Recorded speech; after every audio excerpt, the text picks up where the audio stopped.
Elles sont quatre surfeuses bigoudaines.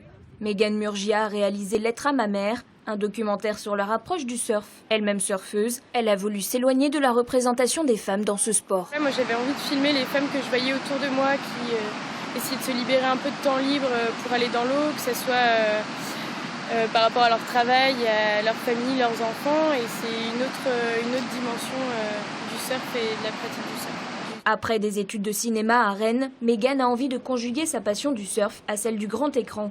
L'écriture du projet commence en 2014. Grâce à l'obtention d'une bourse et une campagne de crowdfunding, elle a pu investir dans du matériel. 2 cadreurs aquatiques et un ingénieur du son sont venus renforcer l'équipe. Les 3 surfeuses se connaissaient déjà avant le projet. Toutes originaires du Sud Finistère, elles se croisent régulièrement sur les spots de Tronoën ou de la Torche. Malgré tout, leurs pratiques diffèrent. Sophie est adepte du longboard. La discipline ressemble à de la danse sur l'eau. Enceinte lors du tournage, elle a dû arrêter de surfer. J'ai de la chance, j'ai quand même pu surfer jusqu'au 5e mois.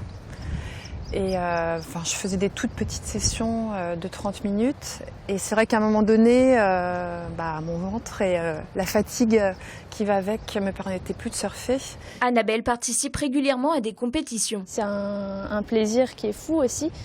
D'avoir un peu de stress une demi-heure avant la série, de se dire oulala, faut que je sache surfer cette vague-là alors que je la connais pas. Enfin, c'est une découverte de nouveaux spots.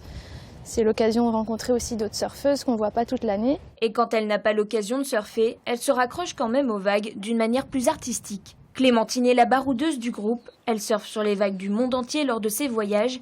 Les 3 femmes ont été motivées dès le départ du documentaire. Elle a réussi vraiment à trouver vraiment les caractéristiques de chacune et les mettre vraiment bien en valeur. Dévoilé en juin 2016, le documentaire Lettre à ma mère est présenté dans les festivals de surf et de cinéma.